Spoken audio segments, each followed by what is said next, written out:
Hello friends, ನಮಸ್ತೆ. Welcome to Nagu cooking videos. ಇವತ್ತು ನಮ್ಮ ಮನೆ ಹತ್ರ ಫ್ರೆಶ್ ಆಗಿರೋ ಸೊಪ್ಪು ಬಂದಿತ್ತು, ಹಾಗಾಗಿ ಇವತ್ತು ಸೊಪ್ಪು ಸಾಂಬಾರು ಮಾಡೋಣ ಅಂದ್ಕೊಂಡಿದ್ದೀನಿ. ಅದಕ್ಕೇನೇನು ಪದಾರ್ಥ ಬೇಕು ಅಂತ ನೋಡ್ಕೊಬರೋಣ ಬನ್ನಿ. ಇಲ್ಲಿ ನಾನು 2 ಥರ ಸೊಪ್ಪು ತೊಗೊಂಡಿದ್ದೀನಿ. ಸಬ್ಬಕ್ಕಿ ಸೊಪ್ಪು ಮತ್ತು ಪಾಲಕ್ ಸೊಪ್ಪು, ಟೊಮೊಟೊ, ಈರುಳ್ಳಿ, ಹಸಿಮೆಣಸಿನ್ಕಾಯಿ, ಬೆಳ್ಳುಳ್ಳಿ, ಕಾಯಿ ತುರಿ, ಅಲಸಂದೆ ಕಾಳು. ಈ ಕಡೆ ಕುಕ್ಕರ್ ಇಟ್ಕೊಂಡಿದ್ದೀನಿ. ಕುಕ್ಕರ್ಗೆ ನಾನು 1 ಬಟ್ಟಲಿನಷ್ಟು ಅಲಸಂದೆ ಕಾಳು, ನೆನೆಸಿರೋಂಥ ಅಲಸಂದೆ ಕಾಳು ಹಾಕ್ಕೊಂಡಿದ್ದೀನಿ.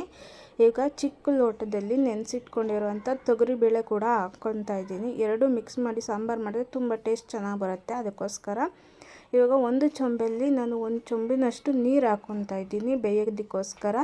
ಇವಾಗ ತೊಳೆದು ಇಟ್ಕೊಂಡಿರುವಂಥ ಸಬ್ಬಕ್ಕಿ ಸೊಪ್ಪು ಮತ್ತು ಪಾಲಕ್ ಸೊಪ್ಪು ಎರಡನ್ನೂ ಕಟ್ ಮಾಡಿ ಇಟ್ಕೊಂಡಿದ್ದೆ, ಅದನ್ನು ಕೂಡ ಇವಾಗ ಹಾಕ್ಕೊತಾ ಇದ್ದೀನಿ ಕುಕ್ಕರ್ಗೆ. ಈ ಥರ ಮಾಡಿ ಫ್ರೆಂಡ್ಸ್, ತುಂಬ ಚೆನ್ನಾಗಿರುತ್ತೆ ಸಾಂಬಾರು. ಮುದ್ದೆಗಂತೂ ಅದ್ಭುತವಾಗಿರುತ್ತೆ. ಇವಾಗ ನಾನು ಇದಕ್ಕೆ ಕಟ್ ಮಾಡಿ ಇಟ್ಕೊಂಡಿರುವಂಥ 2 ಟೊಮೊಟೊ ಹಾಕ್ಕೊತಾ ಇದ್ದೀನಿ. ಟೊಮೊಟೊ ಜೊತೆಗೆ 2 ಸಣ್ಣದಾಗಿ ಕಟ್ ಮಾಡಿಕೊಂಡಿರೋ ಈರುಳ್ಳಿ ಕೂಡ ಹಾಕ್ಕೊತಾ ಇದ್ದೀನಿ. ಈರುಳ್ಳಿ ಜೊತೆಗೆ 4 ಹಸಿಮೆಣಸಿನ್ಕಾಯಿ, ಒಂದು 7 ಎಸ್ಳು ಬೆಳ್ಳುಳ್ಳಿನೂ ಕೂಡ ಹಾಕ್ಕೊತಾ ಇದ್ದೀನಿ ಇವಾಗ ಇದಕ್ಕೆ.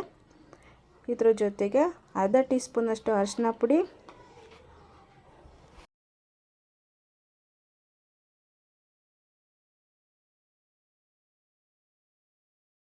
ಧನಿಯಾ ಪುಡಿ, 1/4 ಟೀ ಸ್ಪೂನಷ್ಟು ಚಿಲ್ಲಿ ಪೌಡ್ರ್ ಹಾಕ್ಕೊತಾ ಇದ್ದೀನಿ. ಚಿಲ್ಲಿ ಪೌಡ್ರ್ ಹಾಕಾದ್ಮೇಲೆ ಒಂದು ಸಲ ಚೆನ್ನಾಗಿ ಮಿಕ್ಸ್ ಮಾಡ್ಕೊಳ್ಳಿ. ಈ ರೀತಿ ಸಾಂಬಾರು ಮಾಡಿ ಫ್ರೆಂಡ್ಸ್, ನಿಮ್ಮ ಮನೆಯಲ್ಲೂ ಹೇಗಿತ್ತು ಅಂತ ಕಮೆಂಟ್ ಬಾಕ್ಸಲ್ಲಿ ಕಮೆಂಟ್ ಮಾಡಿ. ಇದ್ರ ಜೊತೆಗೆ ನಾನು ಉಪ್ಪು ಕೂಡ ಹಾಕ್ಕೊತಾ ಇದ್ದೀನಿ. ಉಪ್ಪು ಹಾಕ್ಬಿಟ್ಟು ಇನ್ನೊಂದು ಸಲ ಮಿಕ್ಸ್ ಮಾಡ್ಕೋಬೇಕು. ಮಿಕ್ಸ್ ಮಾಡಿಬಿಟ್ಟು ಈಗ ಮುಚ್ಚಳ ಮುಚ್ಚಿ ನಾನು 3 ವಿಸಿಲ್ ತೊಗೊತೀನಿ. ಇವಾಗ 3 ವಿಸಿಲ್ ಆಗಿದೆ. ತೆಗೆದು ನೋಡೋಣ ಹೇಗಾಗಿದೆ ಅಂತ.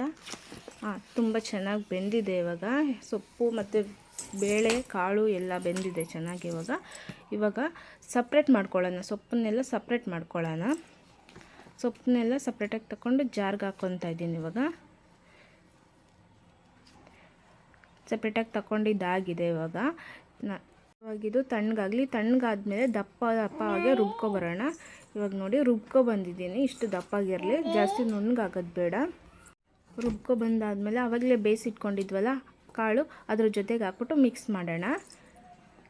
ಮಿಕ್ಸ್ ಮಾಡಿಬಿಟ್ಟು ಇವಾಗ ಹಸಿ ತೆಂಗಿನಕಾಯಿ 2 ಸ್ಪೂನ್ ಅಷ್ಟು ಹಾಕ್ತಾಯಿದ್ದೀವಿ. ತೆಂಗಿನಕಾಯಿ ಹಾಕೋದ್ರಿಂದ ಟೇಸ್ಟು ಚೆನ್ನಾಗಿ ಬರುತ್ತೆ, ರುಚಿ ಇನ್ನೂ ಸ್ವಲ್ಪ ಜಾಸ್ತಿ ಆಗುತ್ತೆ. ಹಾಗಾಗಿ ಚೆನ್ನಾಗಿ ಮಿಕ್ಸ್ ಮಾಡ್ಕೊಳ್ಳೋಣ.